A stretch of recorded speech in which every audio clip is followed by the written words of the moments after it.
കൂടുമ്പോൾ ഇമ്പം ഉണ്ടാകുന്നതായിരിക്കണം കുടുംബം. അത് പുരാണങ്ങളിലൂടെ കാണിച്ചു തരുന്നത് എല്ലാം അങ്ങനെ തന്നെയാണ്. മഹാദേവനും പാർവതിയും കൈലാസത്തിൽ, അതായത് തലപ്പുഞ്ചയിൽ പാർവതീ സമേതനായി മടിയിലിരുന്നു കൊണ്ട് അവിടെ ഗജപതന ഗുഹാഭ്യാം ഉപാശിഷ്ടപാർശ്വം അവിടെ ഭദ്രകാളിയും ഗണപതിയും മുരുകനും അയ്യപ്പനും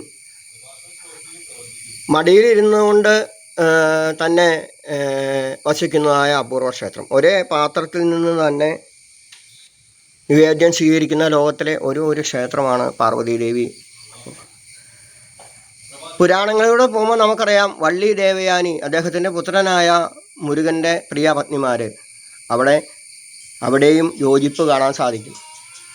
മഹാവിഷ്ണു ഭൂമിദേവി പ്രിയപത്നിയായിക്കൊണ്ടും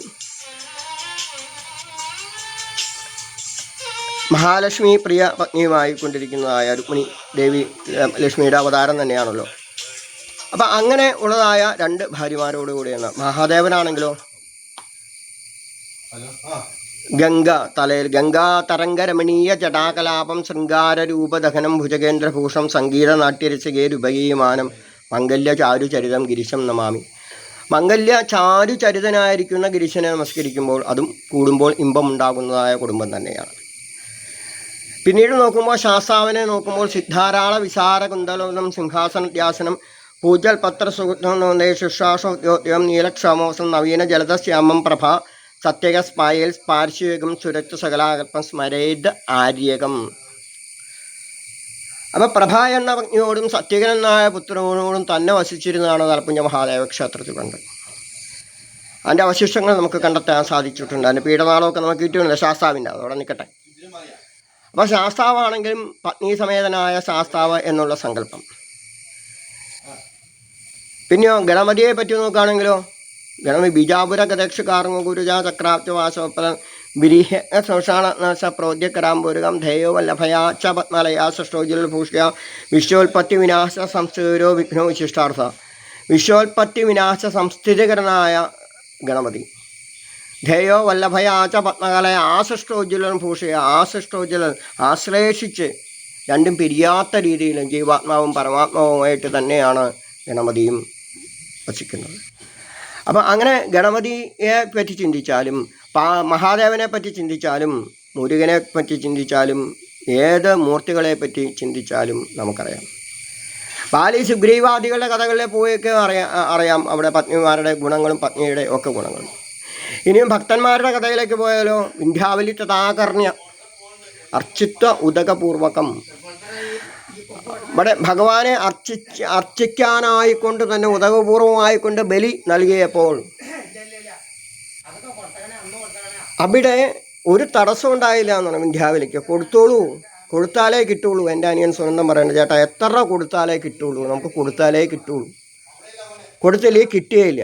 ഡോക്ടർ സുനന്ദൻ, സ്നേഹത്തിൻ്റെ പ്രതീകമായ ഡോക്ടർ സുനന്ദൻ, എത്രയാണ് കൊടുക്കുന്നത് അവനൊന്നും ആവശ്യമില്ല, ഭാര്യക്കൊരു കൊടുക്കുക, അത് മാത്രം അറിഞ്ഞു തന്നെയാണ് കൊടുക്കുന്നത്. അപ്പോൾ കൊടുത്താലേ കിട്ടുള്ളൂ. കൊടുത്താൽ എവിടെ കിട്ടും? കൊടുത്താൽ മദ്രാസിലും കിട്ടും, തലപ്പുഞ്ചയിലും കിട്ടും, പുന്നേത്തും കിട്ടും, പട്ടാലിലും കിട്ടും, എവിടെയും കിട്ടും.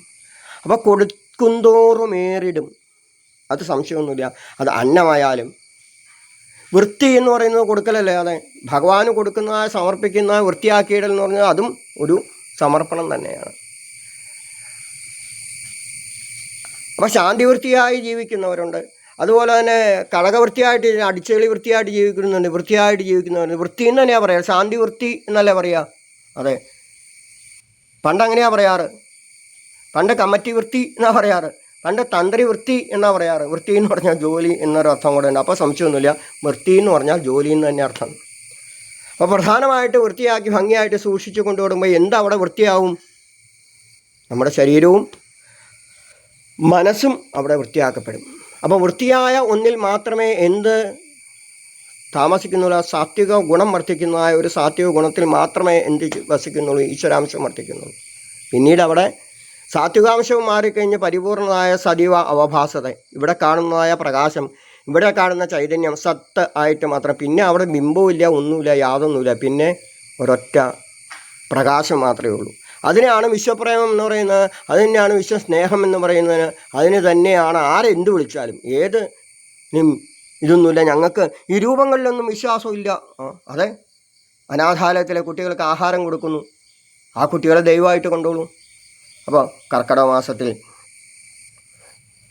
എല്ലാ വർഷവും ഓർമ്മിപ്പിക്കേണ്ടത് എന്താണെന്ന് വെച്ചാൽ ഈ അവസാനം ആകുമ്പോഴത്തേക്കാണ് ഓടിക്കതച്ച് എന്ത് വരുന്നത്, ഗണപതി ഹോമം പറയുക. അവസാനം ആകുമ്പോഴത്തേക്ക് 6, 7, 8 പേരുടെയൊക്കെ ആയിട്ട് പിന്നെ പോകാനും ധൃതിയായി, പ്രസാദം മേടിക്കാനും സമയമില്ല. പിന്നെ പാക്ക് ചെയ്യാൻ വയ്ക്കുന്ന ആളോട് പിന്നെ കമ്മിറ്റിക്കാർ പറയും, അത് നേദ്യം കഴിഞ്ഞിട്ട് മതി കേട്ടോ എന്ന് പറയേണ്ടി വരും.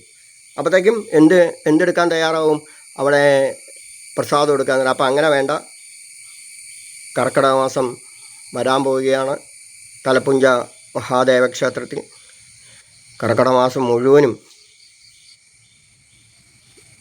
അഗ്നിസ്വരൂപനായ ഗണപതിയെ പ്രാർത്ഥിച്ചുകൊണ്ട് വിഘ്നങ്ങൾ ഒഴിയാനായിക്കൊണ്ട് ഒരാളുടെ എന്ന് വെച്ചിട്ട് അയാളുടെ മാത്രം പേരുന്നാൾ അല്ല, ഇവിടെ ഈശ്വരൻ തിരുമേനി ഇരുന്ന കാലം മുതൽ അല്ല, എല്ലാവരെയും സങ്കല്പിച്ചുകൊണ്ട് തന്നെയാണ് നെയ്യ്, കറുക, നെല്ല് എല്ലാം ഹോമിക്കുന്നത്.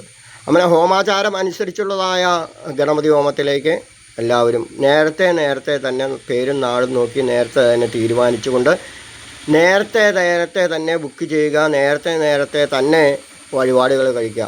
അപ്പോൾ അവനവന് ഇവിടെ വന്ന് പങ്കെടുക്കാനും പുഷ്പാദികൾ ഇലയിൽ കുറച്ച് പൂവും ചെത്തിപ്പൂവും മുക്കൂറ്റിയും കറുകയും ഒക്കെ ഹരിയേട്ടൻ പറഞ്ഞത് അങ്ങനെയാണ്. ഇവിടെ ഇല്ലാത്തതൊന്നുമില്ല, ഇവിടെ കണ്ടെത്തി കൊണ്ടുവരാനുള്ള താമസമാണ്. ഇവിടെ ഇല്ലാത്തതൊന്നുമില്ല. മുക്കൂറ്റിയുണ്ട്, കറുകയുണ്ട്, പഴമുണ്ട്, ചക്കയുണ്ട്, മാങ്ങയുണ്ട്, എല്ലാം ഉണ്ട്. എല്ലാത്തിനെയും സമീപിച്ചുകൊണ്ട് എല്ലാത്തിനെയും കൊണ്ടുവന്ന് സമർപ്പിക്കുമ്പോൾ മാത്രമേ എന്തായുള്ളൂ ഒരു ചെയ്തു, അല്ലെങ്കിൽ ഗൂഗിൾ പേ ചെയ്തു, അല്ലെങ്കിൽ വിളിച്ചു പറഞ്ഞു, അതുകൊണ്ട് ഫലമില്ല. ഇവിടെ ഏറ്റവും സാമഗ്രീസ് ഇപ്പോൾ കമ്മിറ്റി മെമ്പേഴ്സും എല്ലാവരും പഴയ കമ്മിറ്റീസും പുതിയ കമ്മിറ്റീസും എന്തൊക്കെ ചകിരിയും ചിരട്ടയും പ്ലാമറും ഒക്കെ കൊണ്ടുവന്നുകൊണ്ടിരിക്കുകയാണ് ഈ സമയത്ത്. അതാണ് ഓട്ടോറിക്ഷയുടെ ശബ്ദം കേൾക്കുന്നത്. അപ്പം എല്ലാവരും ഒരുമിച്ച് കൂടി സഹകരിച്ച് മുന്നോട്ട് പോകുമ്പോൾ വിഘ്നങ്ങൾ ഒഴിയാനായിക്കൊണ്ട് എല്ലാ അർത്ഥത്തിലും ക്ഷേത്ര പരിസരങ്ങൾ വൃത്തിയാക്കൽ, അതുപോലെ തന്നെ എല്ലാ അർത്ഥത്തിലും എല്ലാ കാര്യങ്ങളിലും സഹകരിച്ച് പോവുക. വേണ്ടത് ഇവിടെ കൊണ്ടുവരിക. എന്തോരം വേണം, ഒരു പിടി പൂവ്, 2-3 ഇല, ഇത്തിരി മുക്കൂറ്റി, ഇത്തിരി കറുക, അങ്ങനെയുള്ള സാധനങ്ങൾ. നെല്ല് ഉള്ളവർ നെല്ല് കൊണ്ടുവന്നോളൂ, ഇന്നത് വേണമെന്നില്ല. ഒരു കാര്യവും ഇറക്കില്ല എന്നർത്ഥം. എന്താണ് പറഞ്ഞത്, ഒരു വസ്തുവെങ്കിലും കൊണ്ടുവരുമ്പോൾ അത് ഗണപതിയുടെ പാദങ്ങളിൽ സമർപ്പിക്കാൻ സാധിക്കും. ഗണപതിക്ക് ആഹാരം എന്നുള്ള രീതിയിൽ നേദ്യം കൊടുക്കുന്ന രീതിയിൽ ജിഹ്വ ആയിക്കൊണ്ടുള്ളതായ ഗണപതിക്ക് കൊടുക്കാൻ സാധിക്കുമ്പോൾ ഗണപതി അനുഗ്രഹിക്കുമ്പോൾ അവിടെ അകത്തിരുന്ന തലപ്പുഞ്ച മഹാദേവനും എന്തു ചെയ്യുന്നു, അവിടെയും അനുഗ്രഹിക്കുന്നു. അങ്ങനെ തടസ്സങ്ങൾ കൂടാതെ കർക്കിടക മാസത്തിലെ ഗണപതിയും കർക്കിടക മാസത്തിലെ പുഷ്പാഞ്ജലികൾ, കർക്കിടക മാസത്തിൽ വൃത്തിയാക്കിയിരിക്കുന്ന സഹകരണങ്ങൾ എല്ലാം തലപ്പുഞ്ച മഹാദേവ ക്ഷേത്രത്തിലേക്ക് ഉണ്ടാവട്ടെ എന്ന് പ്രാർത്ഥിക്കുമ്പോൾ വീണ്ടും ഓർമ്മിപ്പിക്കുകയാണ്. കഴിഞ്ഞ വർഷത്തെ പോലെ അവസാനമാകുമ്പോഴത്തേക്കും 4 പേരും നോക്കി 6, 7, 8 പേരുടെ നില ഓരോരുത്തരെയും നാളനുസരിച്ച് ഓരോ ദിവസവും ഒരു ഗണപതി ഹോമം എങ്കിലും 1, 2, 3 ഒക്കെ ആയിക്കോട്ടെ, അത് സന്തോഷമുള്ളൂ. ഒരു കുടുംബത്തിൻ്റെ ഒരു ഗണപതി ഹോമം നടക്കുമ്പോൾ നമുക്ക് ആ ഗണപതി ഹോമത്തിൽ പങ്കെടുക്കാൻ സാധിക്കും, പങ്ക് കൊടുക്കണം. ആ ഗണപതി ഹോമത്തിൽ നമ്മൾ സുഖമായിട്ട് പായൊക്കെ ഇട്ടിരുന്ന് നാമം ജപിക്കുമ്പോൾ 100% അടുത്ത കർക്കിടകം വരെയുള്ളതായ രോഗാവസ്ഥകൾ ഒക്കെ മാറ്റിക്കൊണ്ട് ജോലി കിട്ടാത്തവർക്ക് ജോലി, കല്യാണം നടക്കാത്തവർക്ക് കല്യാണം, എന്തു വേണം എല്ലാം അഭ്യർത്ഥിക്കാതെ അപേക്ഷിക്കാതെ ഇവിടുത്തെ ഗണപതിയും ശാസ്താവും മകൾ തന്നെയായ